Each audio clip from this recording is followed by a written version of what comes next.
వేదికగా ఆస్ట్రేలియాతో జరుగుతున్న 4వ టెస్టులో టీమిండియా ఘోర పరాజయం చూసింది. ఆస్ట్రేలియా 184 పరుగుల తేడాతో ఘన విజయం సాధించి సిరీస్ని 2-1తో లీడ్లోకి తీసుకెళ్లింది. డే 5లో సెకండ్ సెక్షన్ వరకు పోరాడిన ఇండియన్ బ్యాటర్స్ థర్డ్ సెక్షన్ మొదటి సెక్షన్లో కంప్లీట్గా టీమిండియా బ్యాటర్స్ చేతులు ఎత్తేశారు. ఆస్ట్రేలియా టీమిండియా ముందు 380 పరుగుల టార్గెట్ని అయితే ఉంచింది. ఒక 85 ఓవర్లు 90 ఓవర్ల దాకా మ్యాచ్ అయితే ఉంది. అయితే కొట్టాల్సిన రన్ రేట్ ఎక్కువ ఉండడంతో డ్రా దిశగానే ఇద్దరు టీమ్స్ అయితే ట్రై చేశారు. But team India experience batters Rohit Sharma, Virat Kohli, KL Rahul ముగ్గురు కూడా టీమిండియా స్కోర్ బోర్డు మీద స్కోర్ 33 పరుగులు రీచ్ అయ్యేకి ఫెయిల్యూర్లో కూర్చున్నారు. అయితే జైస్వాల్ ఒక ఎండ్లో అదర్ ఎండ్లో Rishabh Pant absolutely spot on. Second section అయితే కంప్లీట్గా వికెట్ ఏమి ఇవ్వకుండా 28 ఓవర్లు బ్యాటింగ్ చేశారు.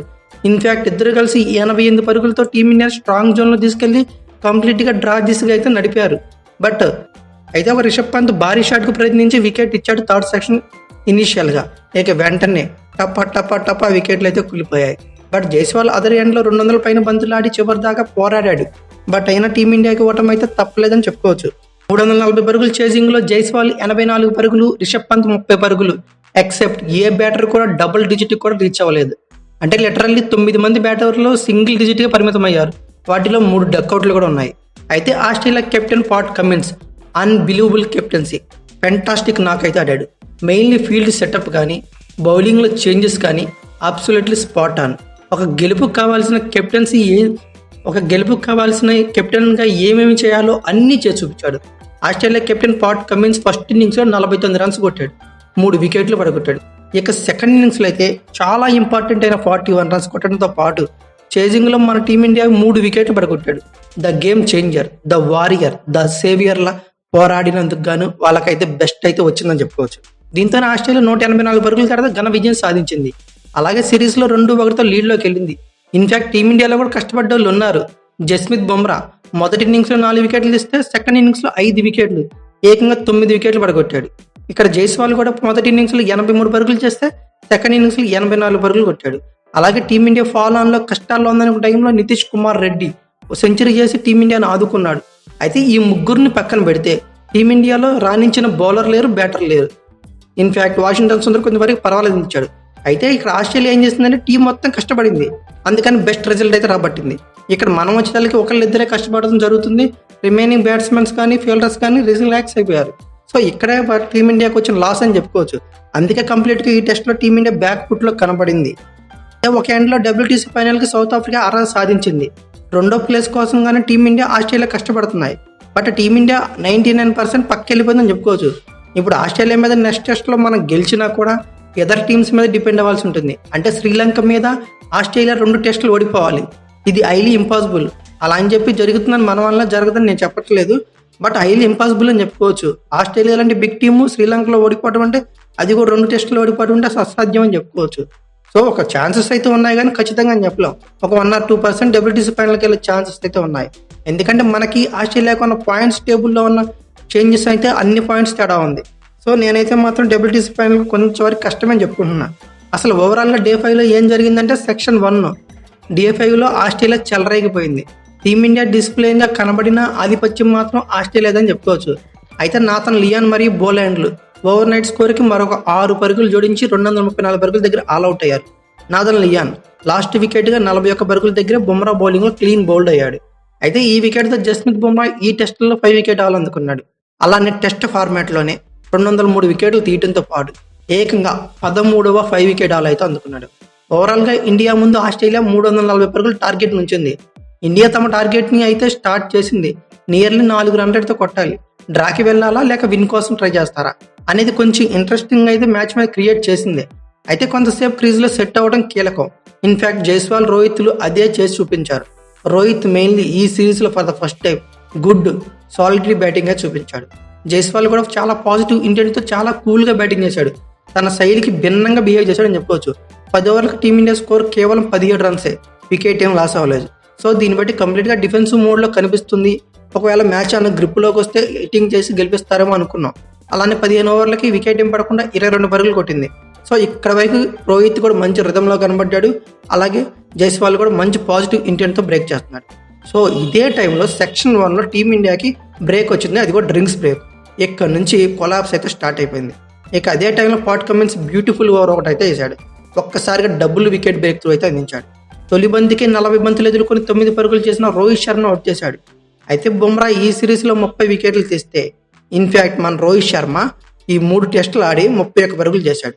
ఈ సిరీస్లో ఇంత టఫ్ కండిషన్స్ ఫేస్ చేస్తున్నాడు రోహిత్ శర్మ, మీరు అర్థం చేసుకోవచ్చు.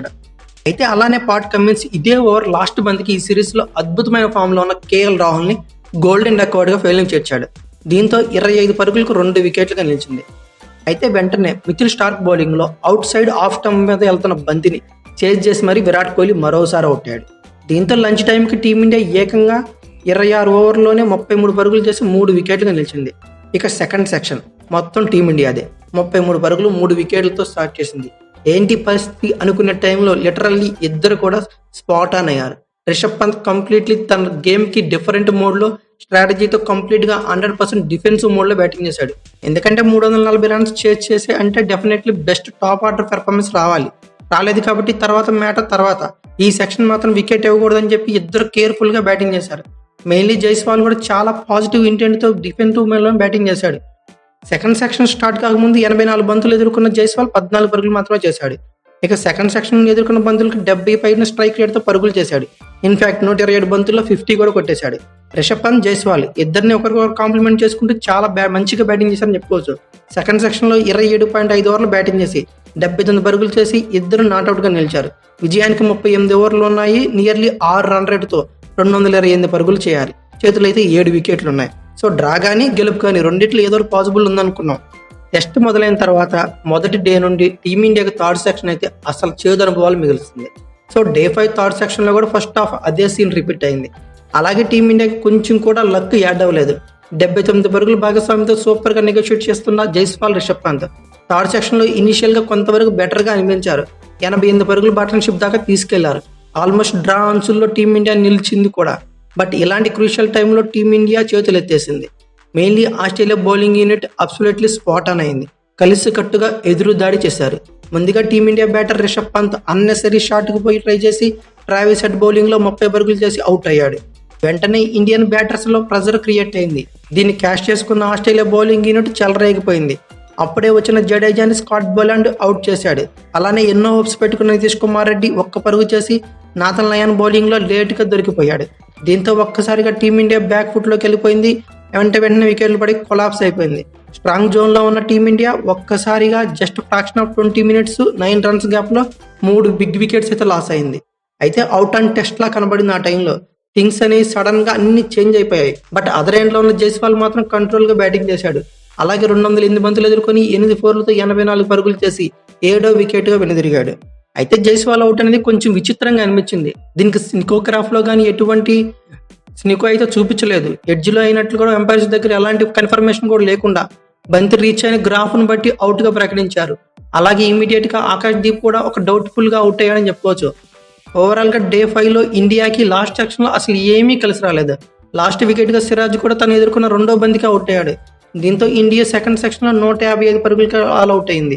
దీంతో సెకండ్ సెక్షన్ లో టీమిండియా 155 పరుగులకి ఆల్ అవుట్ అయింది. అయితే ఆస్ట్రేలియా 184 పరుగుల తేడాతో ఘన విజయం సాధించింది. ఆస్ట్రేలియా బౌలర్స్ లో పాట్ కమిన్స్, స్కాట్ బోలాండ్ 3 వికెట్లు దిగా నాథన్ లియాన్ 2 వికెట్లు పడగొట్టాడు. మిచిల్ స్టార్క్ 1 వికెట్ దక్కింది. ఓవరాల్ గా ఆస్ట్రేలియా సిరీస్ గాను 2-1 తో లీడ్ లోకి వెళ్ళింది. అయితే టీమిండియా WTC ఫైనల్ కి ఛాన్సెస్ 1% అయినా మనకు మిగిలి ఉండాలంటే ఖచ్చితంగా ఆస్ట్రేలియా జరగబోయే 5వ టెస్ట్ లో టీమిండియా గెలవాలి. అది గెలిచే ఛాన్సెస్ కూడా కొంతవరకు ఉన్నాయని చెప్పుకోవచ్చు. ఎందుకంటే సిడ్నీ టెస్ట్ అంటేనే స్పిన్నర్స్ అనుకూలంగా ఉంటుంది. అదైనా గెలవాలి, టీమిండియా WTC రేస్లో ఉండాలి, మనం అయితే ఆశిద్దాం. మీరేమనుకుంటున్నారు ఖచ్చితంగా కామెంట్ బాక్స్లో పిన్ చేయండి. అలాగే ఈ వీడియో కనుక మీకు నచ్చితే like, share, comment plus subscribe చేసుకోండి.